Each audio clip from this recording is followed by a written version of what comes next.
Captain Logan. And I'm Eric. And today, I chose The Odd Couple, which is a film from 1968 starring Walter Matthau and Jack Lemmon. As we said last time, this is a movie that I always intended to sit down and watch. I've seen Grumpy Old Men and Grumpy Old Men 2, or I guess Grumpy Old Men, and I've always liked both of these actors, and I always knew about The Odd Couple. I knew the theme, and I knew it had a TV series, but I never sat down and watched the movie. Finally, we've watched the movie, and it's as great as everybody always said it was. I was thoroughly entertained by this, Eric. What did you think? All right, well, I'm gonna, like I said before, I've never seen either of the films. I didn't know these two guys were a thing. I knew Walter Matthau as the grumpy next-door neighbor from Dennis the Menace, and the only thing I've ever seen, Jack Lemmon. Jack Lemmon. I almost said John Lemon, and I was like, that's not right. Jack Lemmon. The only thing I've ever seen Jack Lemmon in was a movie called How to Murder Your Wife from a couple of years before this. I wasn't really familiar with either of the actors. I'm gonna say this might be my favorite movie we've watched so far. I'm not gonna say even over the last one.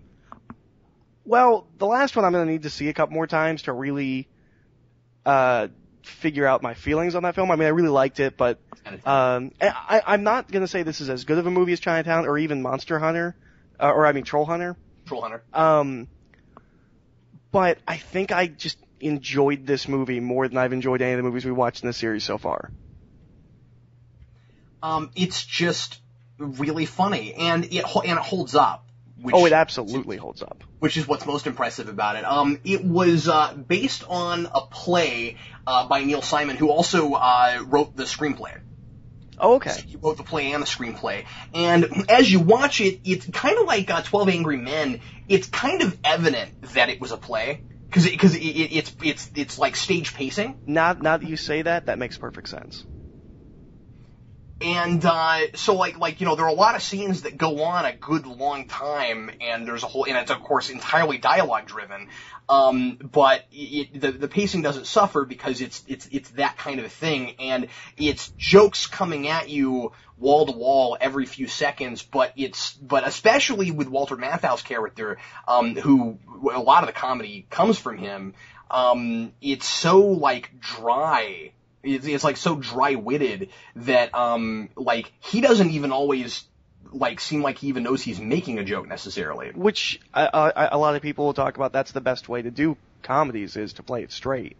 Yeah. And of course, he is really sarcastic and dry-wittedly so. So, like, you know, he is making a lot of jokes on purpose, but it seems like that's just kind of his personality. That's how he always talks. There's one scene where I think, now that you say, you know, it's a play, it makes a little bit more sense. There's one scene where I think the dialogue and the time of the scene doesn't make sense. May I make a guess? Yes. I think you're going to say when the English women finally show up. Yeah, and Walter Matthau goes to make drinks, and he's gone for like 10 minutes. Why does it take him that long to make those drinks? And he comes back, he's like, I walk away for 30 seconds. And he comes back, and he's got like 2 glasses. In 3 minutes. Yeah, that's exactly the scene I was talking about. Well, before we get too far into this, since we're jumping around, for folks that don't know anything about this movie and what it's about, just real briefly, it's Jack Lemmon's character is I gotta remember people's names in this. He's Felix. Walter Matthau is Oscar, and they've been best friends for a long time. And Felix's wife leaves him. And this is basically kind of a pseudo-romantic comedy. And his wife leaves him, and he wants to commit suicide. And so his friends all try to stop him from committing suicide, which much hilarity ensues while that's going on. And then Oscar takes him in, and as time goes on, they realize that living together is a lot like living with each other's respective spouses. And one of them, Felix, has to clean constantly, and the other one is a total slob. and they can't stand living together ultimately. And by the end of the film, they basically learn a lot from each other about how to be easier people to live with. And I think a lot of it is without that romantic component or sexual component, just being two heterosexual male friends that live together. They come to more of an understanding of what it is about each of them that drove their spouse crazy, that made them leave him. And I think that all is really cool by the end. Yeah, it's not like a plot movie. It's really just about the characters interacting. Yeah. I gotta tell you, I don't know how much I can say about this. I think it's a problem with reviewing comedies or talking about comedies, that it has a strong tendency of just being like, and this part was really funny, and then this part was really funny. Yeah, absolutely. So I don't know how much I actually have to say about this outside of like, well, I thought, this bit was funny and this bit was funny. I can tell you the one bit I didn't think was funny in the entire movie. Are you gonna, let me guess again. I don't know why that's fun for me. Is it the whole business of him, trying to fix his sinuses? Yes. Yeah, look at me, I'm 2 for 2. Yeah, I don't think that's funny either. I think that's going a little too far in the slapstick direction. Yeah. But then that scene's not funny, but later when they're arguing and he's complaining about that he makes that noise every night, that's funny. Yeah, so I guess you kind of had the scene, but yeah, I didn't think that was funny. I do think their final argument at the end is the funniest thing in the entire film. With the linguini or after that? When Jack Lemmon's is like, I'm gonna let you have it. You're the best friend I've ever had. It's you took me in off the street. Just that whole diatribe. Yeah, and then Walter Matthau says, well, I don't know if I was just told off or not. And he's like, hold on, wait, there's more. You're a slob. That's it. I thought, boy, I'm with you. It's going to be hard not to just say this part was funny, this part was funny. This is a movie, by the way, that is totally worth watching a second time, and I did. I went back and watched it twice. And something I noticed right away watching it a second time is how much you pick up at the beginning if you already know that he's there to commit suicide. See, I didn't watch it a second time, and we briefly just kind of touched on the film, and I would actually like to watch the second time because it's like a 2-minute opening where he's walking around, and I'm just like, I don't know what I'm watching. I had exactly the same thing. Why is this funny? I think a lot of plays are this way, because plays are meant to be seen again. Right. I really believe that. I think most plays are kind of intended to be studied and seen again. Maybe that's too much of a blanket statement, I don't know, but I know a lot of people have a tendency to go back to the same play over and over again. And this seems to be written with that in mind. When it opens, of course, he goes to a hotel, and the first thing that tips you off is, of course, I'm not saying that I caught it right away, but the first tip is when he goes to the hotel and he's given a room key and it's for the 3rd floor, and he says, "Do you have anything higher?" And the first thing that you're thinking is, well, why does he want a higher room? So then he gets a room on the 9th floor. That's high enough. So he goes up there, and then he starts stuffing things in an envelope for someone to find after he's died, and he takes a long time trying to get his wedding ring off. And again, if you know what's about to happen, that's funny. But it's not really funny until you know that he's trying to commit suicide. And I didn't really figure it out until he went up to the window and started trying to open it. And they were like, oh, he's going to jump. But before that, there's this great subtle line that I didn't catch the first time, but I did the second time, where he sees a woman in the hallway, and she says, tell me if you caught this, she says, good night, and he says goodbye. I did catch it, but I didn't know what was going on at that point, so I didn't understand what that meant. Yeah, I thought he was just leaving the hotel, or... That was clever. Yeah, so I'm just saying that I think the movie is actually funnier on a second viewing. I definitely want to watch it another time. I can say I have no interest in ever seeing the TV show or the sequel.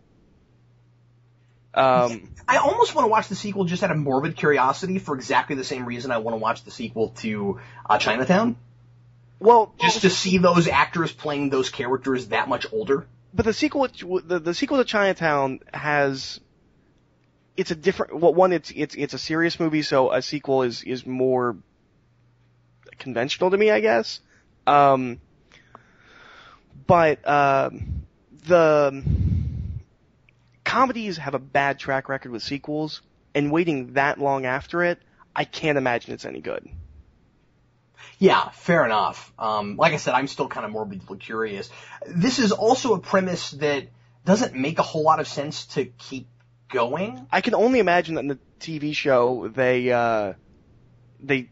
get back together again and they live together for the whole show. And to me that's not nearly as interesting as what happened in this film. And I can only imagine that the plot for the sequel would be one of them gets kicked out and moves in. Either it's the same movie again where Jack Lemmon lives with Walter Matthau, or it's reversed and Walter Matthau moves in with Jack Lemmon, or Lemon. I don't know, I don't have any interest in pursuing this. I would like to see Grumpy Old Men now. Yeah, and of course it's an entirely different premise. Right. But yeah, this is, I was really impressed with this film. I wasn't super excited to see it. I wasn't against her, I'm not gonna like this, and then when it started and he's just walking around and I was like, is this funny? Is this what's supposed to be funny? I'm not really sure what's going on here. And then it got to the poker game, and the entire movie could have been the poker game. That poker game was just fantastic. It's hilarious. Yeah. Eric, imagine this on stage. The part where he, comes back in with the beers, and he opens one, and it sprays all over the table, and so, that's stage stuff. Yeah, and that makes a lot of sense now that you're saying that it's, that it was a play.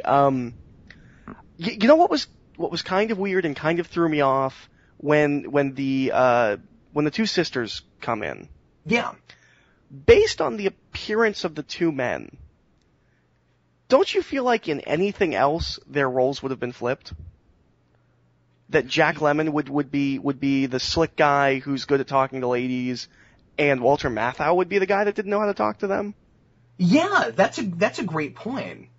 It makes perfect sense for their personalities because one is clearly really insecure and the other one is totally full of himself and doesn't really care what anybody thinks of him. Well, and of course, the thing is, I don't think Walter Matthau's character was actually good at talking to the girls at all. They were all really awkward and just laughing at everything that wasn't funny.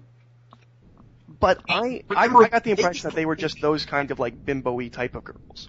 The kind of people Tony Stark hangs out with. Okay, fair enough. I thought they were a little bit bimbo-ish, but I also thought that it was really, really awkward. Remember that all Walter Matthau says to them through most of that scene is, well, this is nice. He's fishing for things to say. He's got no conversation.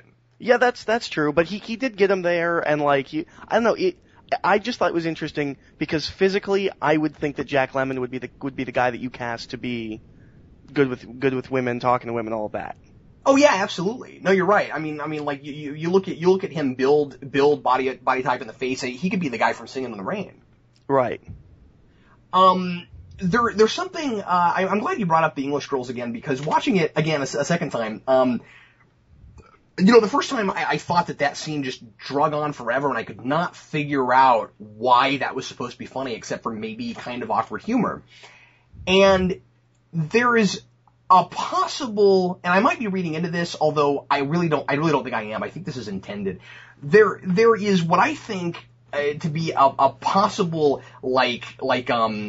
added dimension to something that the girls are saying that might be subtext, or not subtext, but might be something that's implied or not, where they talk about how they're also divorced.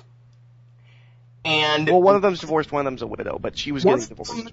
One of them says she's a widow, and that she was gonna get divorced, but then she became a widow before she got divorced. And I wouldn't have thought anything of that until the next one says, well, and I had it much easier because it was just snip, snip, and then we were done. Right. And that made me wonder if they didn't both knock off their husbands. I actually thought that the first time when she said I was getting divorced, but then but then I became a widow. I actually flashed to Clue with Miss White. I love that movie. Yeah, I do too. That's immediately what I thought of when she said, "Oh, well, I was getting divorced and then he died." I actually thought the same thing. If snip snip means what I think it means, and that's actually what's going on, that's quite the joke for 1968. Yeah. We should talk about that. That's something you were mentioning on the phone to me the other day. So the kinds of humor that they were able to get away with in this. Yeah, I was really, taken aback's the wrong word. I was really surprised, and it's not something that you will ever see in a movie now, but the basic premise of this film is that Jack Lemmon's going to kill himself, and he lives with Walter Matthau, so he doesn't. And that's so interesting to me that this is a comedy. Like when you get to the end, it becomes, it really comes together as more of a character piece, but I don't think I can, there's a movie that came out about a year ago called 50-50, which is about a guy with cancer. And it's a drama that has comedic elements. This is a straight up comedy basically about a guy that wants to kill himself. And I can't imagine we would ever let a movie like that be made. Yeah, and it's dark humor that doesn't feel like dark humor. Yeah, this feels like a family film. Like it feels like a film you maybe would watch with your kids. Yeah, absolutely. And it's funny, but I think it's because of the way that it's approached, because I don't think that it makes light of people who commit suicide. No, I think honestly it's more of a window into the characters and maybe on some level a window into how things were viewed at the time. Yeah, absolutely. Because it's not making light of Jack Lemmon wanting to kill himself, it's making light of everybody's reaction to it and dealing with Jack Lemmon. Because that's a big part of the opening scene when they first find out, and then he walks in, they're like, just be normal, just act like nothing's wrong. And they don't know how to act around him, and like, it's not making fun of the fact that he's gonna try and kill himself, it's making fun of, well, how do you deal with somebody like that? Like, when you know that that's what they're doing. Yeah, and yet they deal with like every cliched permeation of possible suicide at the time, right? Yeah. And like that all is really funny. I like it when the cop says, well, I guess I'll just go kill myself. It was the cop saying that. Yeah. And then they're all like, no, don't say that. But no, I really genuinely enjoyed this film. I thought it's not laugh out loud funny. Sometimes it is, but I agree. There's a couple of times, I think a lot of it is like they say something and like a second later you're like, oh, that's clever. It's more that kind of comedy. You're right. It is clever comedy before it's just hysterical comedy.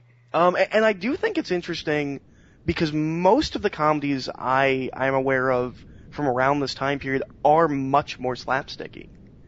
I'm not going to say all of them, but I feel like most of the comedies I've seen from the 60s go for a much more slapsticky approach than this, which is all dialogue driven. Which is really what I like so much about it is I love dialogue driven comedy. I'm not saying I don't like slapstick, but I much prefer dialogue driven comedy. And I was kind of surprised that this was such a dialogue driven comedy because I don't see a lot of that from this time period. Yeah, and it's also pretty sophisticated. Yeah.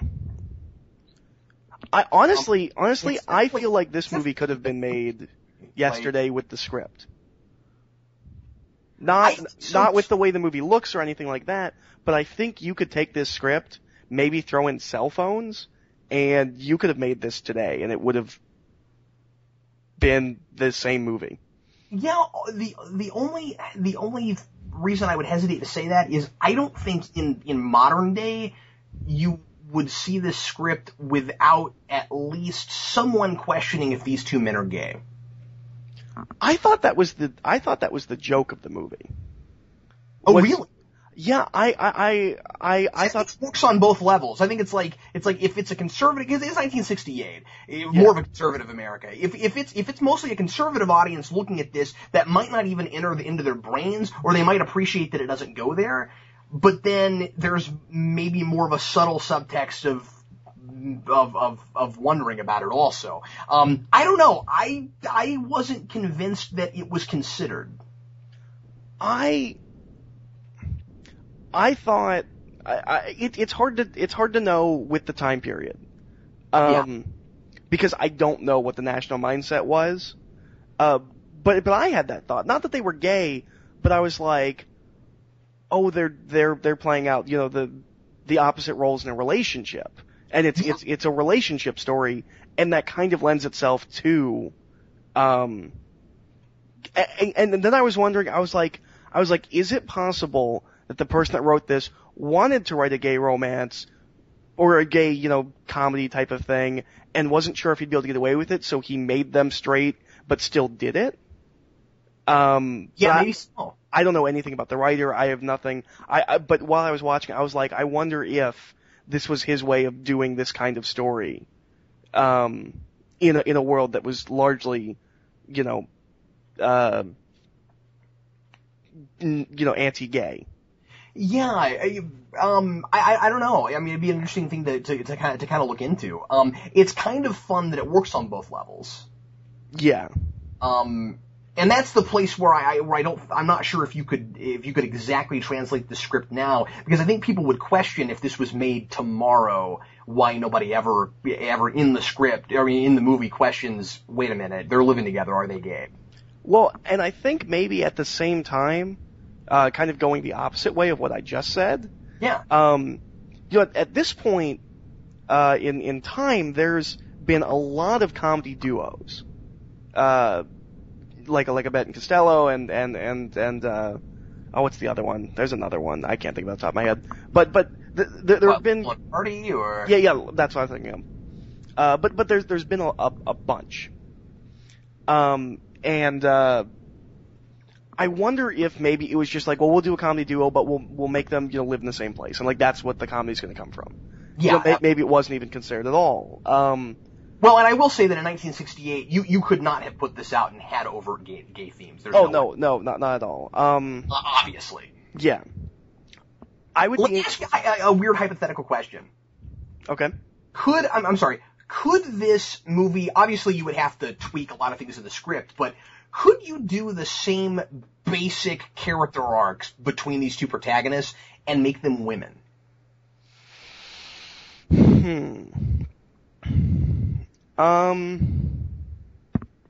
Or is this strictly a male kind of character piece? I think you could do it, but you would have to change other things. Well, clearly it wouldn't be a poker game; it'd be something else. Stuff like that. Well, all of the friends archetypes would have to be changed. I think you could keep the leads archetypes. Yeah, I think you could still have the slob and the person who likes to clean up. And I think there would have to be a lot of, I guess not then, but now, you would have to make sure to underline that it's not domestic abuse that they got, divorced over or anything like that. Yeah, and you'd probably also risk more like cliched gender stereotyping. Yeah, but I was just a footnote. At the core of this premise, I think you probably could. I think just character archetype wise, you could do that. I don't know how you would do the scene with the two sisters. Oh no! Because it's coming out and the two guys crying. I guess that would be funny in a different way. Well, but it's also clearly two guys trying to get laid. Yeah. And that would just play differently. Well, anyway, that's neither here nor there. It was just something that came into my brain, and I was wondering about it. But I'm with you. The thing that's most impressive is how well this thing holds up. Yeah, no, I was really impressed by it. Eric, what are we doing next time? All right, so I guess I have a little bit of a preface to this. We discussed not on the channel, but like just talking about the possibility of doing something with TV. And we talked about like maybe like a two-parter or something that was longer, not just like a 30-minute episode of something. I have always intended to see Twin Peaks. I constantly hear people referencing Twin Peaks. It was this big television phenomenon, which I believe might have happened in like the year I was born. So like I way missed Twin Peaks. Right. The pilot for it is an hour and a half long, which is, about a movie length. So, I've actually selected the pilot of Twin Peaks. That's what we'll be watching. I think what's gonna be most interesting is it's gonna be kind of a different, a movie's done. I think the big question after the pilot is gonna be, do you want to watch the next episode? Yeah, would this hook you? Yeah. No, that will be really interesting.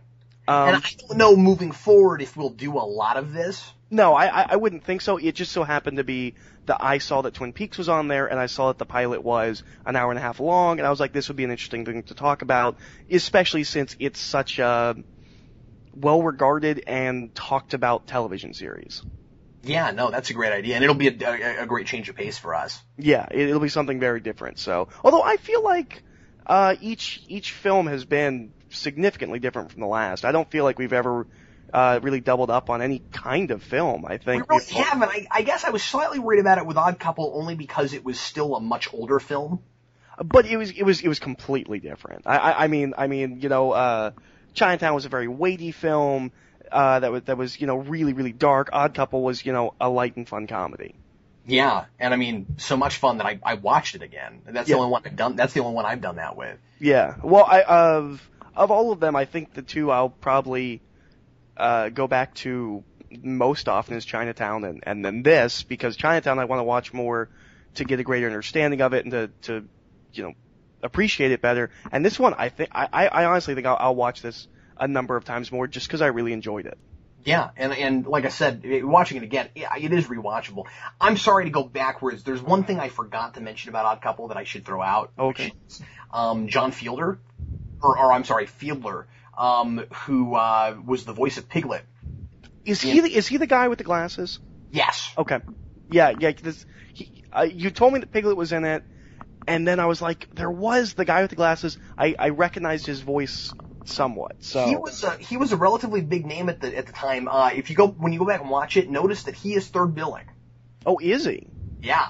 That's interesting. He doesn't even appear any more or less than any of the other. But I think he actually probably I'd pay attention maybe next time I watch it. But I think he probably has the most dialogue of the people at the table. Yeah, and I think he's arguably the funniest of them, especially the whole bit with the sandwich. I was just about to bring that up. That was really funny. Where they're like, this is ridiculous. We spent this whole time, with him cleaning and telling us how to keep the apartment, and it just kept cutting back. He's like, this is really good. See, he takes the crust off. That makes it lighter and easier to handle. And it was really funny. Would you close the restaurant? Yeah, we could easily just have just sat here and just like rattled off lines because it's so funny. Also, John Fiedler was, I just wanted to mention, one of the things I always liked him in is, he's in an episode of, Star Trek the Original Series called Wolf in the Fold, and he plays the real Jack the Ripper. Oh, that's cool. Which is pretty cool. And he frames Scotty for murder. Well, the Scotsman is who I would think did it. In the billiard room with the revolver. Oh. Actually, there. I guess the closest thing would be the knife. It was a knife in that episode. Now I think about it. In the holodeck. In the holodeck, not in TOS. I know. Even I know that. Everybody, thanks very much for listening to Netflix Roulette. Next time we'll be watching the pilot to Twin Peaks. I'm very interested to see how that goes. And we'll see you again next week. I'm Captain Logan. And I'm Eric.